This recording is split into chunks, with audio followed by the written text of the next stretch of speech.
Peace. What's going on, you guys? Yes, sir. It's a little later that day. I'm still working in the book of Ezra. And, I went over the first thing that I showed you, which I started on chapter 2 with all of this. Well, I wanted to show you, I went back and did my own changes. Here, let me get this in here. Is that working? So what I have done, and you can pause those, but I wanted to hit on a few things that were pretty cool. I backed everything up by corrected things. It's this idea that the first four is the way we're going to work the worlds, and then the first four. So it'll go from 1 through 4, and then to 5 to 8. It has its own sequence because those numbers mean those numbers have to coordinate with some other bit of symbolism. They just have to match up, all right, and so that you will still get this series of worlds. The trouble is now, not the trouble, but it reveals more information because it shows here that there are 2 sets of these worlds, and we have 2 little scriptures at the end that are left, which becomes the notes for that chapter. And so I went back to the first chapter to start reading up on it to find out just what it's talking about. And what we get out of it is we get this King Cyrus is hit with some Holy Spirit. He's going to start. He wants to build this temple to God that he's been commanded by God. Well, we have to take just a quick little break because King Cyrus, he worshipped what's called an Ahura Mazda. That was a different. It was it's not God as we know it, but it is. As I know God, this is him. All right. But what happens is through the hand of this guy with Mithredath or something like that. You can read it yourself. I can't say the words correctly, but this guy, his name means gift from Mithra.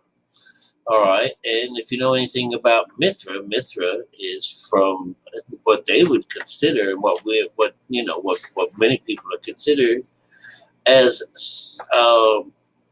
it's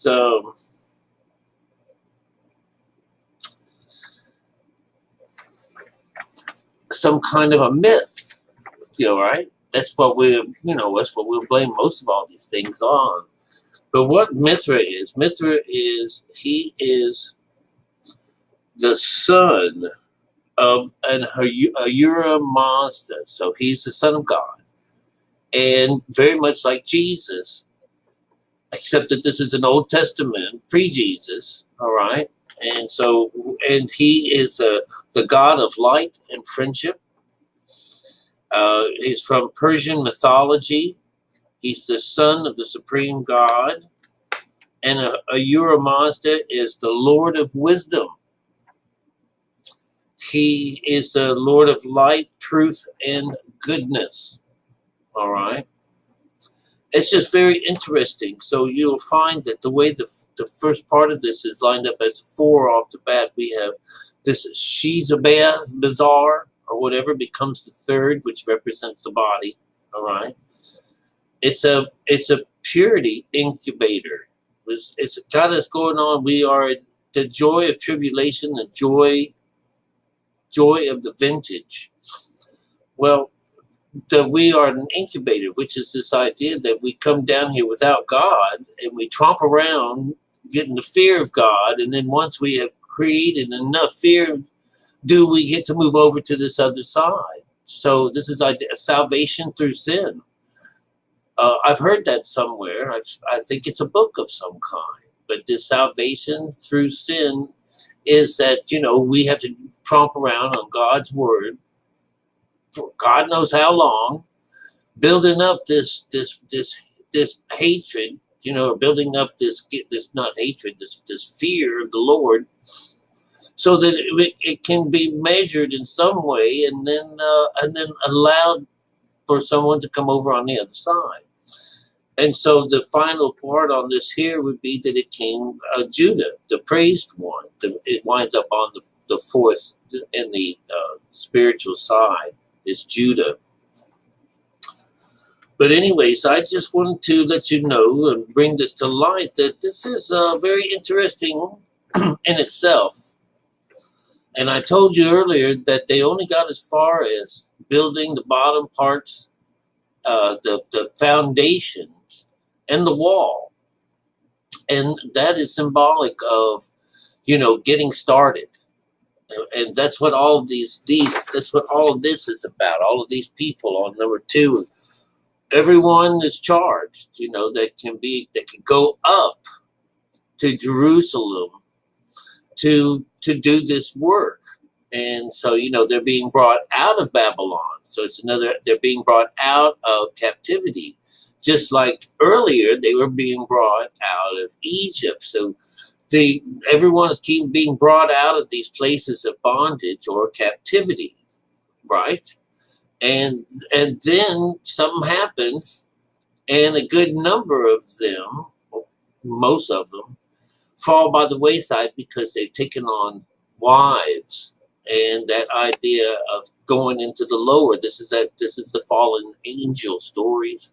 Whereas, where the sons of men came unto the daughters of men and created all this trouble.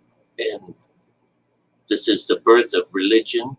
This is the children that they have represents religion, and they created these monsters that consume us. That's the idea. This is all part of the works. It's meant to do this. This is, and we're running around, looking for giants. There probably were giants. I'll say that there probably were giants at one time in the world's history and stuff like that. But in this particular situation, giants are talking about the monstrous side of us, the animal in us is the devourer.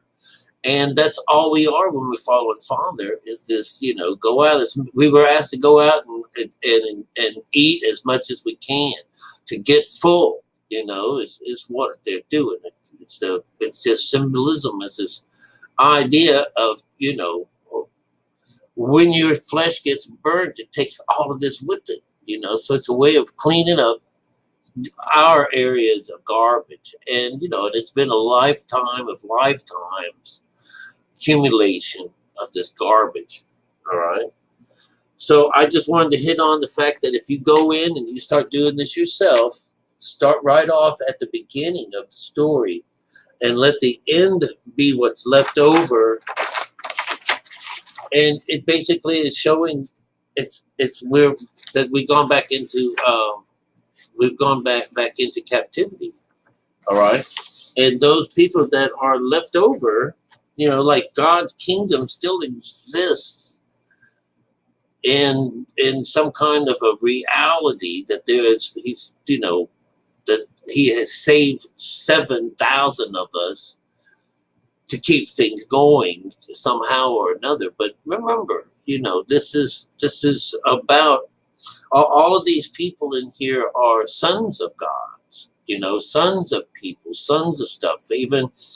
Even Mithra himself is the son of a god, just like Jesus is a son of a god. And so all these stories are about the sons of things, and that's what we are brought together with on chapter 2. Are all these sons, and all these sons represent things that are inside of us, and so it maps out our chakra system. It does. It maps out our mind. How we start from one direction to another. And look here, just for the fun of it, here's down here we get in our 8 is a control number, right? So when we get to our 8th world on here, which is 33, 34, 35, and 36, We get in the first slot, which is the mental part of us, we get the nativity, we get generations. We then get Jericho, the city of the moon. This winds up in the second spot, which is perfect, where the moon should show up. Our emotions in the north. All right. And then we get Cena. This is representing our body, our physical part. It says we are bramble, an enemy.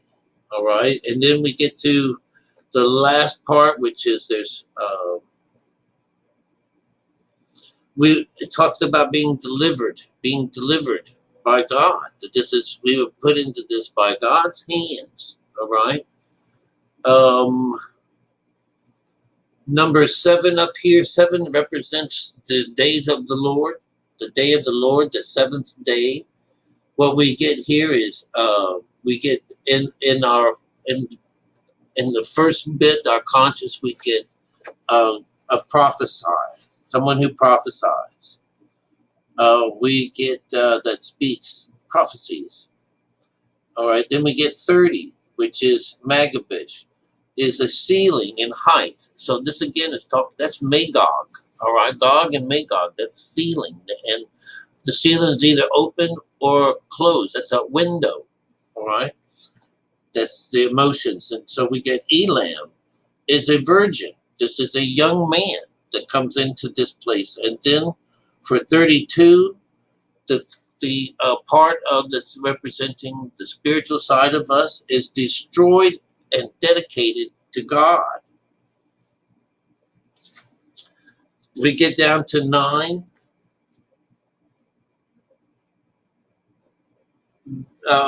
Destroyed and dedicated to God again. We get this 9. 9 is this idea that when it is destroyed, when our world is at the end of times, this is it's all destroyed and given to God. That's the whole point of going on this inside journey, is to have this place changed. And now this is talking about those that made it over to the other side. But when you get over to the back ends of these things, you'll find that all of these guys, all of these ones that wind up showing that they have been left behind. That this is all about, all of their porters. The porters are the what lets you in. This is what they call the porters. It's pretty cool. But yeah, it says on here that the porters took on wives, and there's a whole mess of them. There's a giant, large numbers of other names at the end of chapter 2, and those are the ones that have not. The ones that decide to move on to to go on because they took on extra wives.